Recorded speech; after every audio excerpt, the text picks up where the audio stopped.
Allez, bonjour à toutes et à tous, ravi de vous retrouver. On va faire les émissions du vendredi pour les expérimenter. Donc on va essayer de se faire un petit tour d'horizon, de voir de la semaine, voir surtout, donc comme on est le vendredi, il n'y a généralement qu'une chose à faire, surtout quand on a eu une semaine totalement existante comme ça, c'est de voir si le marché ne va pas se positionner pour un gap lundi matin. Donc ça c'est pareil, hein, c'est le seul genre de truc que vous allez voir en fait quand la semaine a été absolument non teintée, c'est-à-dire hésitante du lundi au mardi, au mercredi, au jeudi, voilà, on n'a pas de direction claire sur la semaine. Moi je pense qu'il y a une petite direction qui commence à s'imprimer, mais on devrait avoir une confirmation ce soir, je vais vous parler un peu de tout ça. Donc tout simplement comme d'hab, quand c'est comme ça, on regarde la tronche de la semaine par rapport à la semaine passée et on regarde ce qu'on a déjà fait et ce qui resterait éventuellement à faire. Donc il y a plusieurs options sur ce genre de semaine-là. Soit tout simplement il y a un sauvetage qui est fait.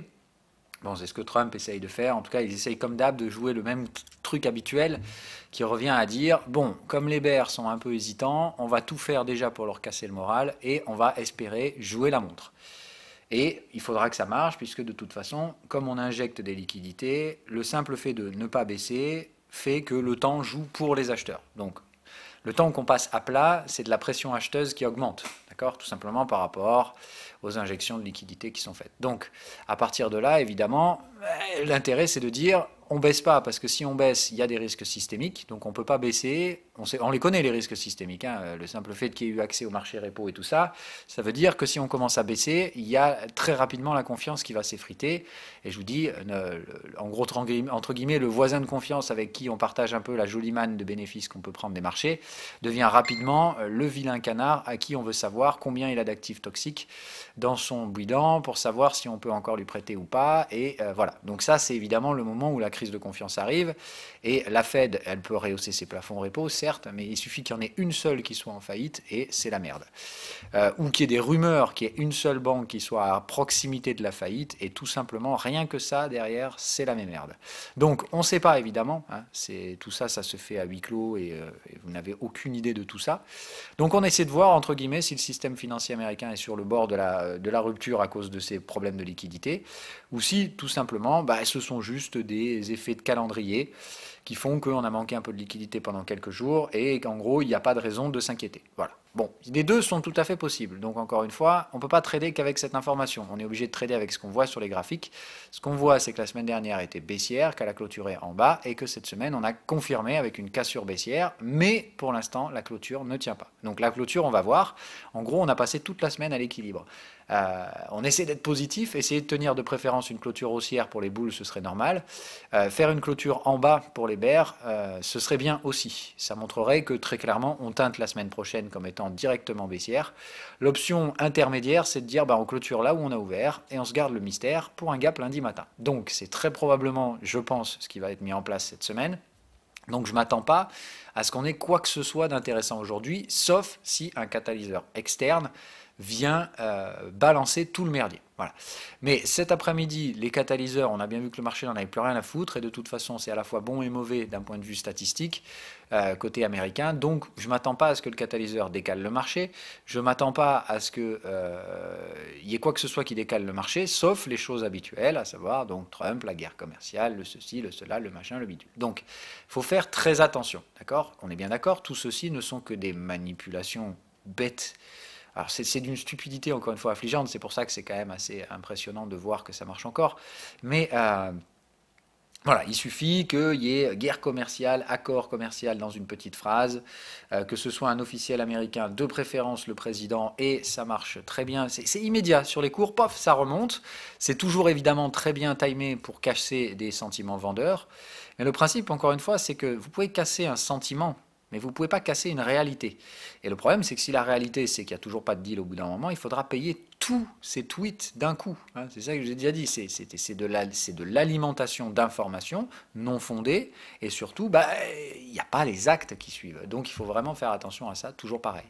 Je l'ai dit, le coup de Trump et de son jeu de manipulation boursière, ça finira très mal quoi qu'il arrive. On ne sait juste pas quand. Hein. J'ai dit, c'est de toute façon, soit c'est à courte échéance qu'il va commencer à payer ses bêtises, et autrement dit, il aura eu son moment de gloire, ses hésitations habituelles, et puis la chute évidemment inévitable, soit tout simplement on va poursuivre encore plus dans les bêtises de notre ami Donald Trump. Voilà. Donc pour l'instant, hésitation, comme je vous dis, ça, soit c'est la phase volatile avant le départ en partie verticale de la bulle, soit tout simplement, bon voilà, c'est la fin de la tendance, terminée, on a juste fait une fin de tendance un peu Trump. Autrement dit, je vous rappelle pour ma part, le marché devient irrationnel à partir de ce moment-là. Et à partir de cette zone-là, je pense que tout ça, c'est tout simplement l'effet Trump. C'est de dire, on a bien envie d'y croire après tout parce que ça enrichit les riches et que les riches font tourner l'argent dans les mêmes sphères et que donc forcément, voilà, évidemment, vous avez donné de l'argent au top 1% des Américains. Donc qu'est-ce qu'ils font? Ils achètent encore plus de choses. Voilà. Donc bref, quoi qu'il arrive, ce système-là, sous fond évidemment donc de soutien central. Donc autrement dit, on peut prendre des risques, mais on n'aura pas à subir les conséquences. C'est quand même génial. Donc évidemment que ça a catalysé des achats. Maintenant, on reste bien face à des réalités économiques qui sont qu'on ne s'attend absolument pas à ce que la croissance reparte. Donc au mieux, effectivement, avec une croissance à 2%. Et malheureusement, moi c'est ça qui me gêne, c'est la confluence d'éléments. C'est-à-dire que si on avait juste pas trop fait les cons ici à surchauffer avec le tax plan et compagnie, j'aurais dit, bon, ok, 2% de croissance, ça reste 2% de croissance, ça reste une tendance haussière, il n'y a pas de raison de... Voilà. Le problème, c'est la surchauffe. C'est ça qui pose problème dans ce machin-là, c'est que tout le monde s'est super excité sur le tax plan. Maintenant qu'on sait ce qui s'est passé du tax plan, on a le recul suffisant pour avoir les conséquences. Les conséquences, c'est que ça a fait quoi? Ça a fait que des énormes entreprises ont généré des profits financiers supérieurs. Tout simplement, qu'est-ce qu'ils en ont fait? Ils n'ont absolument rien investi, ils ont doublé les dividendes et ils ont lancé des programmes de rachat d'actions. Donc on sait très bien qu'au final, en termes d'économie réelle, ça n'a servi à rien du tout. La politique fiscale, ça n'a pas permis aux PME, ça n'a pas permis aux petites et moyennes entreprises américaines de réellement se sortir de leur endettement. Donc la réalité, c'est qu'on a toujours des small et mid cap aux États-Unis qui sont surendettés, certaines qui n'ont encore une fois aucune légitimité réelle, mais simplement la survie grâce à la dette. On rolle la dette au mois suivant et on survit, jusqu'au jour où simplement la charge de la dette devient trop importante. Donc c'est toujours, c'est l'éternel problème. La dette faible permet au système de continuer. Ça tire tout simplement tout un tas d'entreprises zombies derrière. Et évidemment, d'un autre côté, ça sert tout le monde. Mais on est bien d'accord que tout ne tourne pas autour du problème de la dette aux États-Unis. D'ailleurs, ce n'est pas le pays le plus endetté. Bon, ils le sont sincèrement largement assez pour créer une crise. Mais voilà, donc le principe, c'est là où c'est réparti cette dette. Parce qu'elle est sectorisée sur certains endroits et qu'elle est sectorisée sur certaines classes de la population. C'est-à-dire que ça touche des biens sur lesquels les Américains n'ont absolument aucun... ils ne peuvent pas s'en empêcher. Ça touche la dette d'étudiante.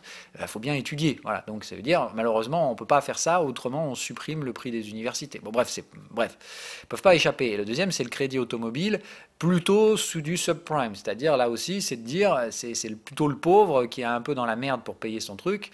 Donc, le problème du subprime, c'est qu'il y a un risque. Et le problème, c'est que du coup, quand vous avez des taux bas avec un risque haut, ça crée des défauts et ça peut créer des effets d'emballement. Donc encore une fois, le principe, c'est qu'il faut surveiller des zones de risque qui peuvent avoir des contagions. D'accord ? Le problème de toute façon aux US, c'est qu'il y a une forme structurelle relativement bonne, dans le sens où, effectivement, le chômage est à 7%, c'est pas dégueulasse, tout va plutôt pas trop mal, mais le problème réel, c'est la répartition de cette richesse. C'est le fait qu'on a vécu un cycle économique entier dans lequel certaines personnes ne se sont absolument pas enrichies. Donc là, c'est effectivement assez problématique, certaines personnes, elles sont toujours autant dans la merde qu'en 2008.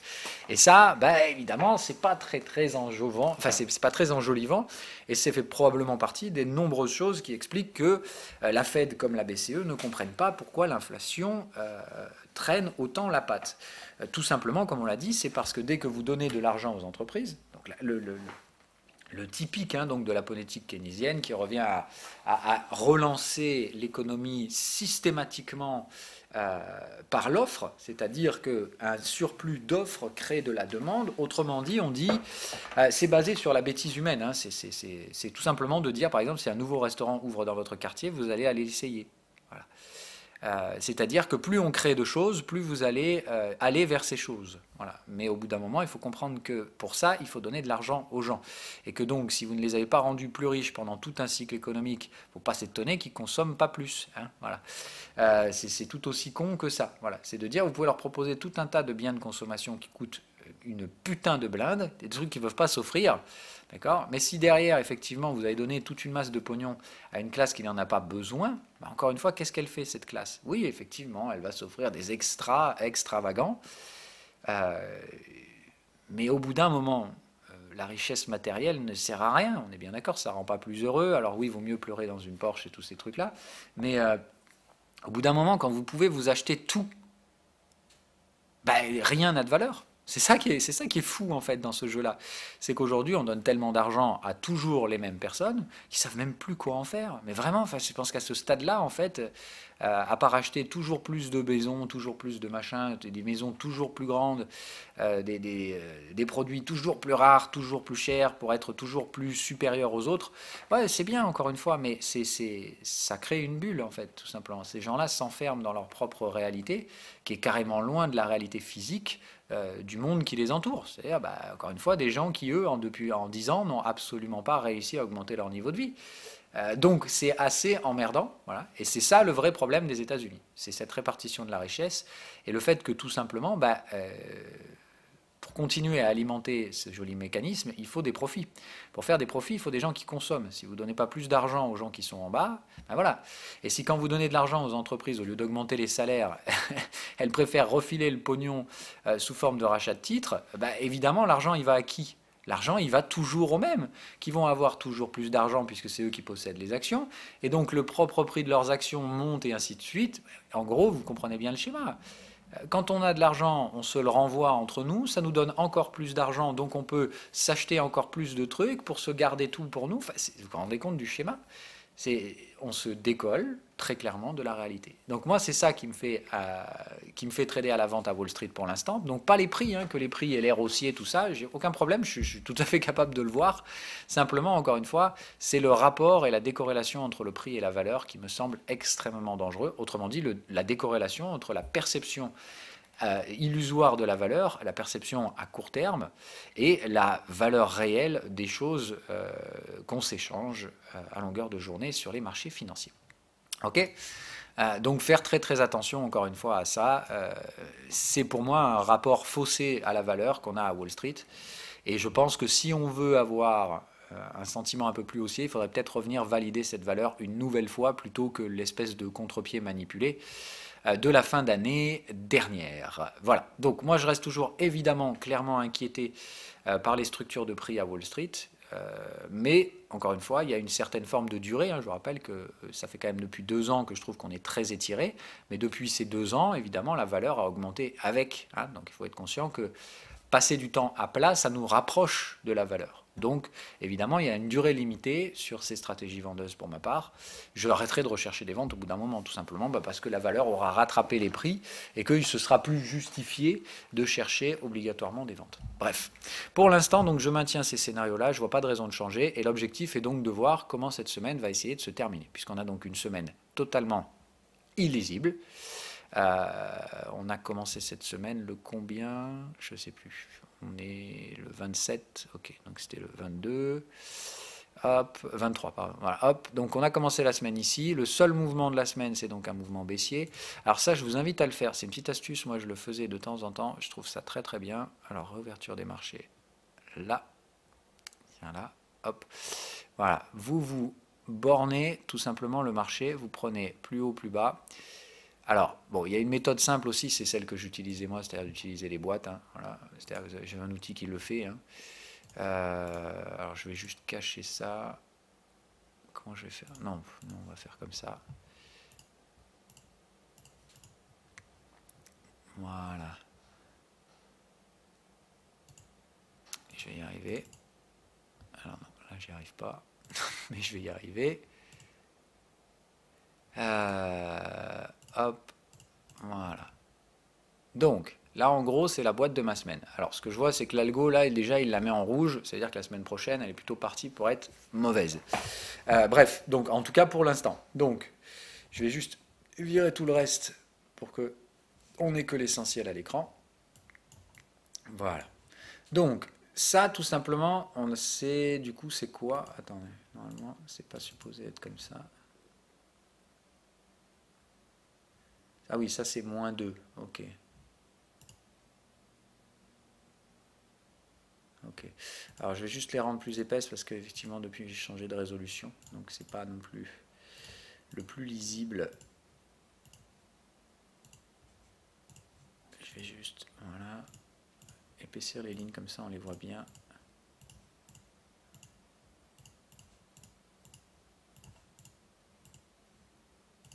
Voilà. Voilà, c'est mieux.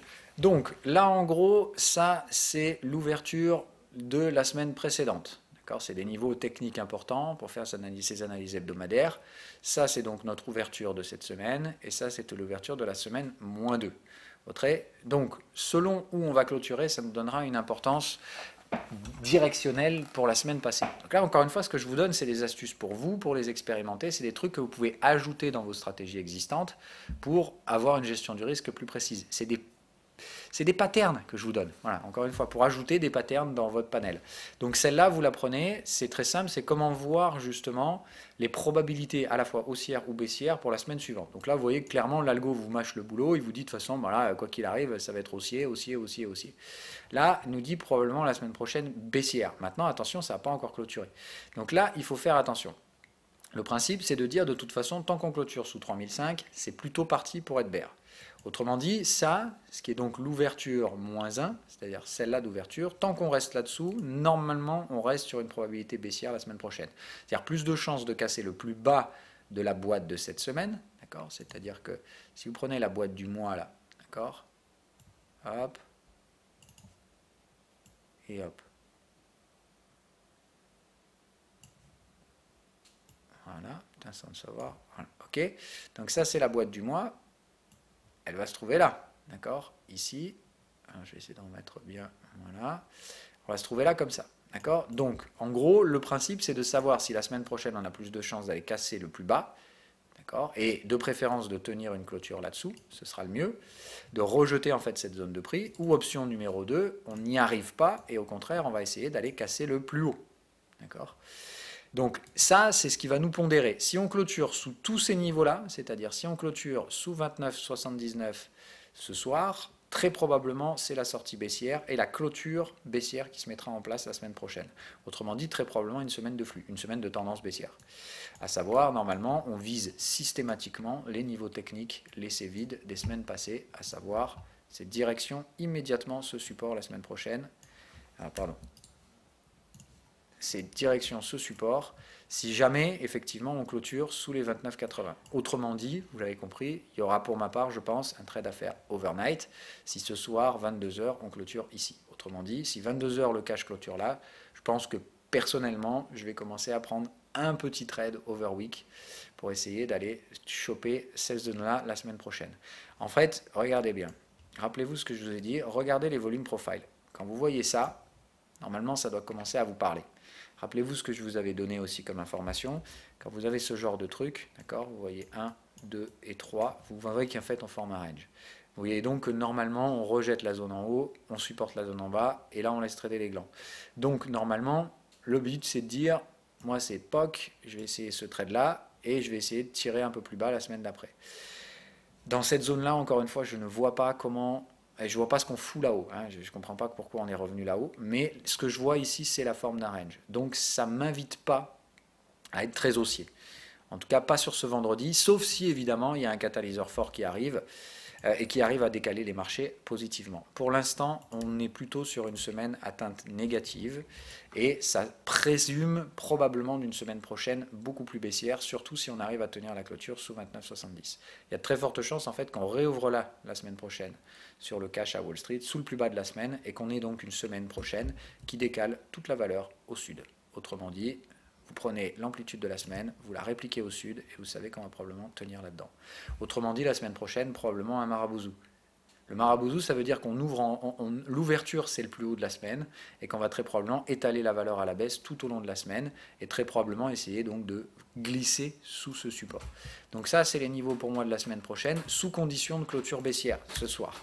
Dans ce cas-là, je vous dis, je prends probablement un trade overweek avec un TP1 50% ici et j'essaierai de tirer un TP2 dans la partie basse et surtout de garder le volume en swing. Donc il n'y aura probablement pas de TP2 dans le bas du range. Je vais essayer encore une fois de jouer le mouvement vendeur. J'ai une conviction, j'ai des signaux toujours en place pour l'instant, donc j'attends. Voilà. Le marché n'ayant pas débordé son sommet historique, il peut très bien être passé à 0,2% du sommet, toujours pas invalidé, donc pour moi toujours sous des cycles hebdomadaires vendeurs, et au pire on sera juste venu chercher un double top. Voilà. Ce qui rendra donc mécaniquement parlant encore plus visible, toujours la même zone en swing, qui est pour moi toujours la même, c'est de dire qu'on va venir là. Et si on a fait le double top, ça nous amènera tout droit dans cette target là. Voilà. Pour moi, c'est là que se situe le prix actuel, d'accord, le prix juste. J'ai pas dit que c'est là que se situait la valeur, j'ai dit que c'était là que se situait le prix où on devrait être. C'est-à-dire que là, c'est la logique où on devrait être, avec d'un côté les points positifs, la Fed qui va supporter les manques de liquidité un peu à court terme, qui va supplanter entre guillemets la hausse des risques, et d'un autre côté, l'énorme risque de Trump qui peut partir en couille à n'importe quel moment. On a déjà eu un exemple de ça, et je suis surpris sérieusement qu'on ait réussi à s'en sortir avec cette énorme pirouette. Je veux dire, donc Trump, quand même, qui nous a fait vendredi Xi Jinping est mon ennemi, et lundi Xi Jinping est mon super pote. On a discuté avec les Chinois. Attends, enfin, franchement, waouh! Voilà, quand tu es confronté à ça avec un esprit de marché, tu comprends qu'en fait, il faut rien écouter du tout de Trump, quoi. En gros, le mec, il ouvre sa bouche, mais ça n'a aucun sens. Donc, toujours pareil, faire très attention à tout ça. Donc, je pense normalement une semaine prochaine baissière, selon la clôture qu'on peut avoir. Donc, évidemment, dans un objectif haussier, il va falloir tout faire pour aller clôturer le plus proche de 3005. Donc, je sais pas, pour moi, c'est de la pure indécision. Je vous dis sincèrement, je n'ai rien fait de la semaine. Aucun trade. Je vous ai mis aucune notif dans le Discord. C'est pas parce que j'ai pas envie de faire, c'est parce que... Alors oui, d'une part, j'ai pas envie, mais il n'y a rien. C'est du bruit partout, partout, partout. Il n'y a strictement rien à faire sur les marchés en ce moment. C'est d'un ennui mortel. C'est le chômage technique. Moi, j'ai pas d'autres mots. Je suis navré. Je pense que vous le ressentez aussi, mais je m'ennuie à mourir sur les marchés en ce moment. Donc voilà, je passe mon temps à faire autre chose. Comme je vous dis, donc rappelez-vous que personne n'est jamais parfait. C'est le conseil que je donnais hier à je ne sais plus trop à qui. Et n'oubliez pas que on n'est jamais parfait, la perfection n'atteint jamais, et les biais qu'on connaissait à l'époque sont juste sous contrôle, ou en tout cas, on va dire, sont sous anesthésie. Mais ils existent toujours. Le biais d'impatience, évidemment que je l'ai, parce que tout le monde l'a. Aucun être humain ne naît patient. La patience, ça s'apprend à la limite, mais c'est par le contrôle de l'impatience.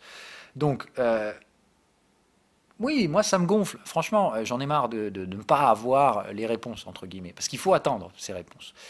Et donc, évidemment, ça travaille fortement le biais d'impatience, surtout que maintenant, ça commence à faire un bon moment que j'attends. Et que donc, comme je vous dis, j'ai une tendance naturelle à l'impatience que j'ai appris à contrôler pour le trading. Mais donc, évidemment, ça travaille quand même. J'ai envie de travailler. J'aime ça, le trading. Et là, je ne peux pas. Je suis naturellement confronté au fait qu'en ce moment, il n'y a rien à faire. Et ça, c'est un autre problème. Et je pense que vous y êtes confronté tout autant que moi, puisque ça m'étonnerait que ce ne soit pas votre cas.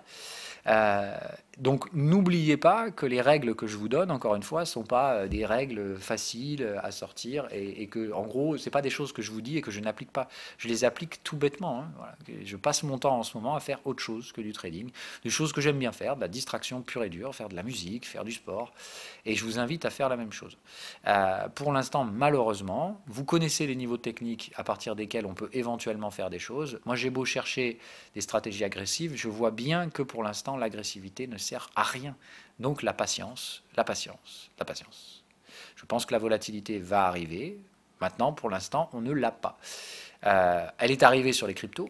Pas dans le sens malheureusement que j'attendais. Bon, c'est pas grave, c'était un choix binaire et j'avais totalement conscience du niveau de risque. Maintenant, c'est mon job de prendre des risques. J'ai pris le risque s'est manifesté. Tant pis, j'ai perdu mes gains. En gros, je crois que c'est le seul truc de la semaine, en fait, de m'être fait péter sur les cryptos. C'est la seule chose. Tout ce qui est Forex, on est toujours dans les mêmes zones hésitantes. On casse pas les niveaux majeurs, mais on hésite perpétuellement dans ces zones. C'est insupportable. Les actions, c'est la même chose. Un coup en haut, un coup en bas, un coup en haut, un coup. Je vais faire simple. Ça fait 1 mois et demi que mon compte n'a pas bougé. C'est un jour, c'est tel truc qui monte, l'autre truc qui baisse, tel truc qui monte. Donc grosso merdo, je fais un jour plus 1000, plus 2000, le lendemain moins 1000, moins 2000. Donc voilà, je suis à plat depuis plusieurs semaines. Ça bouge pas. Voilà, ça n'arrive pas à prendre une direction claire. Donc autrement dit, on fait que tester d'avancer ici, puis tester d'avancer là. Mais du coup, ah ben non, on recule ici, puis on recule là, puis on recule. Voilà, bref, des gestions automatisées du risque, clairement, dans lesquelles, comme je vous dis, dans ce contexte-là, où rien n'est prévisible en termes de timing, tout est entre guillemets. C'est le marché à la Trump. Hein. Moi, je peux pas faire plus compliqué. Je pourrais faire une émission en fait intégrale autour de ça. Aujourd'hui, on a un marché à l'image de Trump, c'est-à-dire imprévisible, hors de contrôle, volatile. Enfin, volatile, non, c'est même pas. Oui, moi je dirais stupide. Voilà, c'est le mot que ça m'inspire le plus en ce moment. C'est que ça n'a en fait plus aucun sens. Alors le marché n'a pas de sens, hein, qu'on soit bien d'accord, mais là on frise, enfin on vire dans un autre état de marché encore plus insensé que le chaos habituel. Autrement dit, là, les seules personnes qui peuvent profiter du marché maintenant sont des gens qui exploitent des informations, donc des gens qui manipulent. C'est illégal, hein, on est bien d'accord. Et je vous mets ma main à couper que dans la prochaine décade, on se rendra compte de toutes les manipulations qui ont été faites sous l'ère Trump et que de gros procès arriveront à ces moments-là. Hein, rien ne se fait sans conséquence, hein, je vous le dis toujours. Beaucoup de personnes, et surtout beaucoup de personnes hautement narcissiques, ont tendance à s'imaginer qu'ils peuvent tout faire en impunité. Moi, je vous ai dit depuis le jour de son élection que ce président finirait soit mort, soit destitué. Je pense qu'au final, on part plutôt sur la destitution. Mais je pense que quoi qu'il arrive, ça finira par arriver. C'est inévitable, hein, je veux dire, c'est quand même un truc de fou quand vous regardez avec un peu de recul ce qui a été fait depuis l'ère Trump. C'est juste de grotesque, fake news, machin. Enfin voilà, rappelez-vous quand même de tout ça. Enfin, c'est pathétique. Voilà, c'est un jeu pathétique. Et je trouve ça affligeant, en fait, de devoir subir ce truc-là. Alors, vivement la fin, hein, et puis j'espère qu'il ne sera pas réélu, mais bon, après, bah, on ne sait pas. Si c'est le cas, bah, c'est le cas. C'est comme ça. On fera avec. Mais moi, sincèrement, le marché Trump, voilà, c'est clairement pas un truc que j'apprécie. Et pire, comme je vous dis, c'est que bah, c'est grotesque. Hein, voilà, on comprend très bien qu'aujourd'hui, ces gens-là manipulent le marché. C'est eux donc qui profitent d'avantages stratégiques sur le reste des opérateurs. Et ça ne gêne absolument personne. Autrement dit, aujourd'hui, qu'est-ce qu'il faut faire? Eh bien, il faut corrompre, c'est-à-dire qu'il faut avoir les informations avant les autres. C'est-à-dire qu'il faut savoir quand Trump va faire tel tweet, tel machin, tel bidule. Pour ceux qui, comme moi, sont obligés de suivre les traces qui sont laissées par la smart money, ben malheureusement, j'ai l'impression que la smart money aujourd'hui elle-même ne sait clairement pas où on va. Donc, entre guillemets, moi j'essaie de suivre les traces de gens qui ne savent pas où ils vont, donc c'est clairement pas le contexte le plus facile. Et c'est surtout, comme je vous dis, moi ce qui me gêne dans le schéma, c'est la psychologie associée à Trump. C'est de dire que ces gens-là, effectivement, sont des vendeurs de rêves. Donc une fois que le rêve a été vendu, il ne reste que la désillusion. Ce sont des schémas psychologiques humains classiques, hein, que j'utilise en psychologie. Et effectivement, le principe étant de dire, bah, moi, croire au rêve de Trump, j'y croirai jamais. C'est juste pas possible. Je peux pas. Donc après, soit j'ai tort, c'est-à-dire qu'au final, j'aurais pas cru assez à la capacité de ce monsieur d'être brillant, ce dont clairement, encore une fois, je ne vais pas y aller par 50 chemins, non, ce type de personnalité-là n'est absolument pas brillante. Ce type de personnalité-là, c'est le profil de l'arnaqueur. Et malheureusement, bah voilà, le mec a quand même arnaqué les US, c'est fort, quoi. Bon, alors après, oui, il a un génie dans l'arnaque. Ça, oui, on peut le faire. Mais un génie entrepreneurial, je pense malheureusement que non. Je vous rappelle encore une fois, regardez les choses qui sont faites, pas les choses qui sont dites. Ce que les gens sont, ce ne sont pas ce qu'ils disent. Je vous l'avais déjà dit, c'est un très beau proverbe d'ailleurs, c'est celui que j'ai sur mon bras, mais voilà. Vous êtes ce que vous faites, pas ce que vous dites. Ce que vous dites, c'est ce que vous voulez, c'est ce que vous prétendez être. Donc voilà, ce que Trump raconte, ce que Trump montre, c'est ce qu'il aimerait être. C'est clairement pas ce qu'il est. La réalité, encore une fois, c'est qu'il a fait 2-3 coups de poker. Mais encore une fois, quand vous jouez avec des millions, il y a des moments où ça rapporte. Mais ce gars-là a détruit plus de valeur que ce qu'il n'a créé. Par contre, quand il crée de la valeur, il en profite intégralement. Donc il profite de la création et il profite des succès, il refile les contreparties, c'est-à-dire les pertes, aux autres. C'est ça la politique de Trump. C'est je prends, tu payes. C'est fantastique. Oui, évidemment, c'est fantastique. Ça crée beaucoup de richesses. Oui, oui, mais ça crée surtout un gros connard égocentrique derrière. Et ça, il faut faire très attention. Encore une fois, ce genre de personnes-là ne doivent absolument pas accéder au pouvoir. Et qu'est-ce qu'il a? Un pouvoir infini aujourd'hui. Donc, qu'est-ce qu'il fait? Il fait ce qu'il a toujours fait. Il corrompt. Et il fera payer aux autres les conséquences. En s'enrichissant lui et ses proches. C'est la méthode Trump. C'est ça. Il ne fait que ce qu'il sait faire. Créer de la dette. Créer de la dette parce que plus on crée de la dette, plus on crée de l'argent, plus l'argent circule, plus on peut s'en approprier légitimement. C'est légitime encore une fois, hein, c'est de dire, bah écoutez, je fais des transactions de tant de millions, je prends un pourcentage. Voilà, c'est exactement ça qu'il fait, notre ami Trump. C'est de dire, bah super, voilà, aujourd'hui c'est moi qui contrôle l'information, donc si vous voulez l'information, il faut payer. Voilà. Mais tout ça, on s'en rendra compte plus tard, je vous le dis encore une fois, tout laisse une trace. Et aujourd'hui, tout le monde préfère jouer ce jeu. Le jour où ce jeu sera terminé et où il sera remplacé, vous verrez très bien que des investigations seront mises en place, qu'on découvrira plein de sales choses de la politique Trump, et qu'à ce moment-là, ce gars-là sera dans une merde noire, tout simplement parce qu'il a cherché à contrôler quelque chose d'incontrôlable. C'est aussi simple que ça. Mais c'est dans sa nature, ce gars-là ne peut pas faire autrement. Il est comme ça. Il avance et il ne réfléchit pas. Et quand il a un problème, il le fait assumer aux autres. Et quoi qu'il arrive, il se gargarise de ses succès en cours de route. C'est ça. Voilà, vous avez un Trump tout fait, juste devant vous. Voilà. Ses succès, tout le monde les connaît, parce qu'il communique là-dessus. Dès qu'il perd, il perd 3 fois plus, mais par contre, c'est jamais de sa faute, et c'est toujours la faute de quelqu'un d'autre, et tout ça, tout ça. Alors qu'en réalité, c'est lui le responsable, mais il fait simplement assumer aux autres les conséquences de ses prises de risques. Voilà. Et en attendant, je vous dis, quelqu'un qui crée de la richesse, c'est quelqu'un qui, certes, arrive effectivement à s'enrichir, mais si vous vous enrichissez en détruisant la vie de tout tant de personnes derrière, pire, si vous détruisez plus de valeur que celle que vous arrivez à accumuler vous-même, vous êtes tout sauf positif, en fait, vous êtes tout sauf bénéfique pour la société, mais par contre, vous avez l'air d'être un investisseur à succès. Voilà. Donc, encore une fois, faites attention à l'image de Donald Trump, et je vous ai dit, un grand problème, c'est que quand vous donnez du pouvoir à ces gens-là, ils ont cette capacité impressionnante. Encore une fois, Trump, il a aussi des qualités. Mais le problème, c'est que ces qualités ne s'exprimeront pas dans ces zones-là.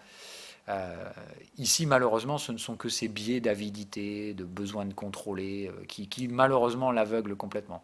Mais encore une fois, ces biais semblent les solutions faciles. C'est-à-dire, c'est toujours pareil. Pour lui, c'est plus facile d'avoir l'air de contrôler, en sachant que s'il était un tant soit peu intelligent, il saurait qu'il ne contrôle rien du tout, donc il ne jouerait pas à ce jeu-là. Mais voilà, c'est plus facile de penser qu'on contrôle. C'est plus facile de penser qu'on trouvera toujours une solution au problème, sauf que, encore une fois, c'est un schéma perpétuel. Quand vous avez commencé à faire des boulettes, il faut faire d'autres boulettes pour cacher les boulettes, qui vous invitent à faire d'autres boulettes, et ainsi de suite. Et puis un beau jour, on remonte tout. C'est tout simple, ça finira par arriver. Voilà.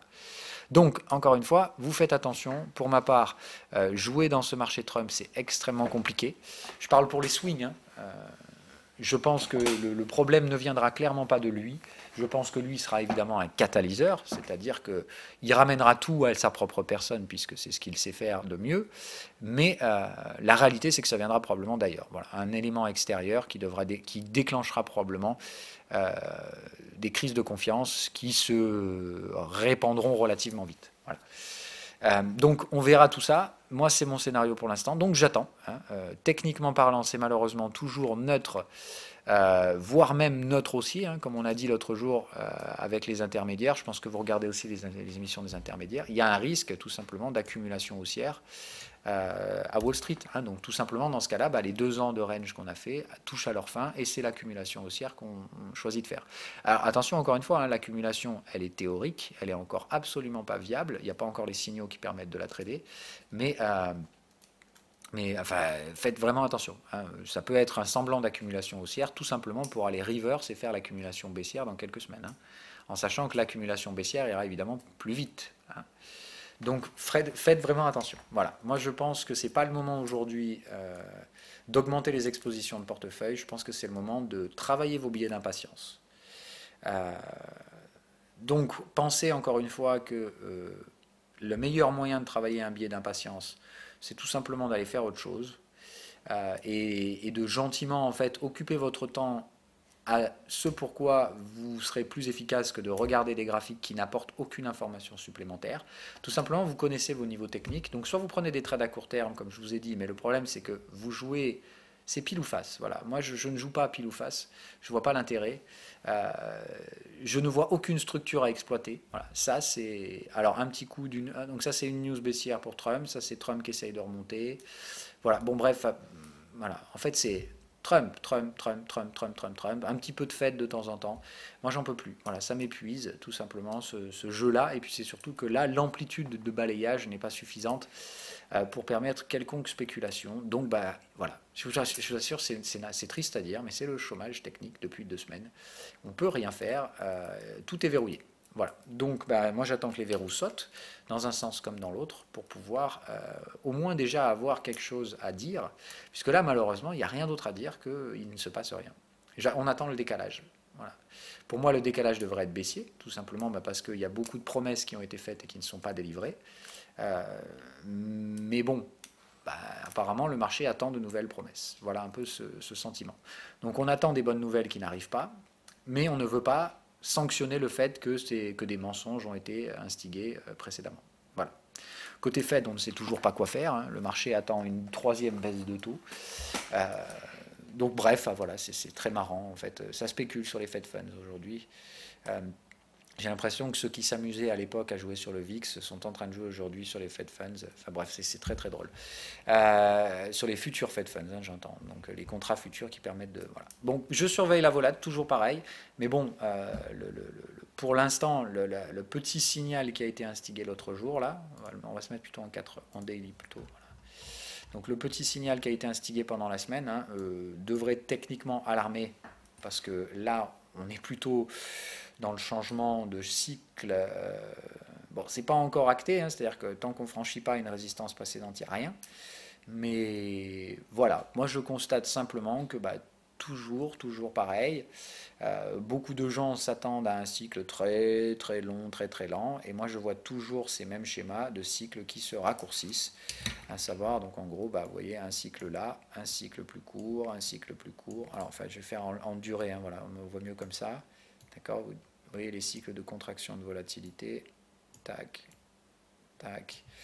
Voilà, donc vous voyez bien toujours pareil ce schéma de contraction permanente des cycles de volatilité. Alors ce qui est très drôle, c'est qu'à ce jeu-là, théoriquement, on pourrait dire que les cycles de hausse de volatilité se compriment également. Regardez, par exemple, là, si on fait, hop, voilà, je fais tous les cycles baissiers, hein, d'accord.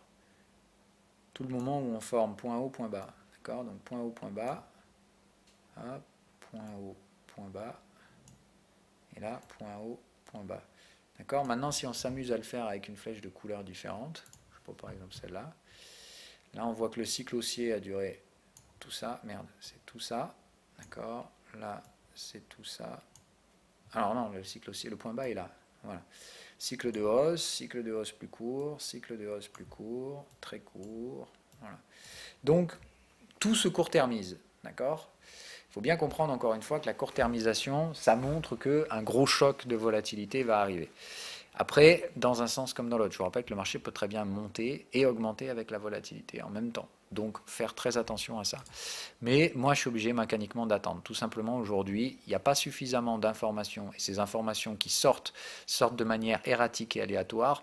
Très sincèrement, moi, je ne crois pas une seule seconde à l'aléatoire. Ça montre bien tout simplement un contrôle délibéré de ceux qui peuvent faire ce genre de choses, donc qui tout simplement en fait, profitent de leur pouvoir pour manipuler les sphères monétaires, enfin les sphères d'argent, et donc c'est extrêmement dangereux puisque non seulement c'est illégal, mais en plus de ça, c'est fait en toute impunité et comme d'habitude, hein, quand l'argent est facile et que les prises de risque sont sans conséquences, c'est tout simplement que les conséquences arriveront plus tard. Voilà, allez, je ne résume pas une nouvelle fois, sinon on va tourner en boucle. Donc attendez, pour ma part, c'est la seule chose que je regarde, hein, et essayez de voir quelle est la tronche de la clôture hebdomadaire sur le S&P, savoir si je prends un petit trade en renfort. Parce que j'ai raté le seul trade de la semaine, hein. Voilà, on va y revenir une dernière fois. Le seul trade en gros que je vous ai donné cette semaine, et que j'ai raté pitoyablement, c'était celui-là. Voilà, c'était de dire en gros cette semaine, c'était vente, stop et vous laisser faire. Et on attendra de voir ce que ça donne pour la semaine prochaine. Voilà. Soit le marché ce soir clôture ici, et très simplement, vous vous ferez stopper dès le début de la semaine prochaine. Soit le marché tient entre les deux sans donner de réponse, ce qui me semble encore une fois le plus probable. Et on attendra de voir lundi, c'est-à-dire que lundi, en cas d'ouverture baissière, il faudra y aller avec le flux baissier, et pas par anticipation vendredi. D'accord ? Mais s'il n'y a pas suffisamment d'informations ce soir, on laisse tomber. Ne prenez pas trop de risques. Voilà, tout simplement, aujourd'hui, si vous prenez des risques, il faut bien comprendre qu'il y a des gens en face qui ne prennent des risques aussi, parce que pas de rémunération sans risque, mais eux, ils contrôlent l'information, ils contrôlent le timing. Ils savent quand Trump va tweeter, qu'est-ce qu'il va essayer de faire, et comment les algos vont réagir. Donc, qu'est-ce qu'ils font ? Ils le font juste avant. Et puis, évidemment, les algos derrière bougent les prix. Et puis, voilà, c'est des opérations de pure manipulation. C'est de dire, ah tiens, attends, Trump va tweeter. Donc allons-y, on va essayer de se poster à un prix pas trop inintéressant, et puis boum, allez, tweet de Trump, le marché décale de 0,5%, et boum, on récupère les gains, basta, merci, tranquille. Voilà. Mais c'est ça le seul trade dans ce moment, c'est d'avoir accès aux des informations que vous et moi n'avons pas. Donc si le marché est relativement peu liquide, c'est-à-dire très peu de personnes interviennent sur le marché, en tout cas, les volumes sont insuffisants, et si beaucoup d'opérateurs interviennent avec des informations que vous n'avez pas, tout simplement, c'est vous le dindon de la farce. Il n'y a pas de secret, hein, je vous ai toujours dit. Il faut savoir à qui. Je vous ai donné toujours, voilà, gardez ça, c'est la dernière conclusion pour vous, pour les expérimenter. C'est vraiment, vous devez toujours vous poser la question de ce que vous faites quand vous faites une intervention dans les marchés. D'accord ? Quelle est votre stratégie ? Quel est l'horizon de ce placement ? Et qui est votre contrepartie ? C'est vraiment extrêmement important que vous sachiez donner une réponse précise à ces trois choses-là. Moi, actuellement, quelle est ma stratégie ? Elle est baissière, mais elle est baissière avec très peu de conviction, puisqu'on est sous des résistances et qu'on est donc toujours en phase gestion du risque. Donc je ne peux clairement pas ni valider les trades, ni confirmer ces derniers. Donc pour l'instant, c'est l'hésitation et la gestion du risque qui dominent. Quel est l'horizon de placement ? C'est mensuel. Donc autant vous dire que j'ai bien compris qu'il fallait être patient. Donc voilà, j'attends. Quelles sont mes contreparties ? Tout simplement ces gens-là. C'est-à-dire des gens qui jouent à court terme et qui essaient de récupérer de l'argent facile par des mouvements de prix un peu erratiques. Voilà. Donc tout simplement, je pense que j'aurais raison de leur manipulation, mais qu'il faut être suffisamment patient et bien faire sa gestion du risque. Voilà un peu la condition dans laquelle je suis cette semaine. Le Forex, malheureusement, je n'ai aucune information. Je regarderai la UDNZD la semaine prochaine. Voilà, ça on en parlera. Alors du coup, je vous en parlerai lundi dans l'émission Swing. Voilà, je surveille la UDNZD. Je ne sais pas comment il se comporte ici. On a cassé le petit canal de faible volatilité ici, ce qui veut dire que normalement ici on va former une zone d'hésitation. Mais ici on a cassé un niveau de faible volume, ce qui m'invite à penser, voilà, que normalement, attendez, hop, voilà, que normalement ici on devrait retrouver quand même un support, et ça m'étonnerait qu'on arrive à glisser là-dessous. Donc je pense toujours que l'objectif c'est au moins de revenir chercher la zone de volume. Est-ce qu'ici du coup c'est intéressant de se positionner? C'est là où j'avais pris mes profits partiels la première fois. Je me pose la question. Voilà, pour l'instant j'ai pas d'informations qui me permettent de le faire, donc je ne fais rien. J'attends, mais je regarde, hein, clairement, si ça commence à donner des signaux acheteurs ici la semaine prochaine, je risque de m'y positionner. Pour l'instant, je pense que ça nécessite tout simplement encore un petit peu d'attente, d'attentisme, voilà, pur et dur, purement et simplement. Je vous souhaite à toutes et à tous un bon week-end. On se retrouve lundi.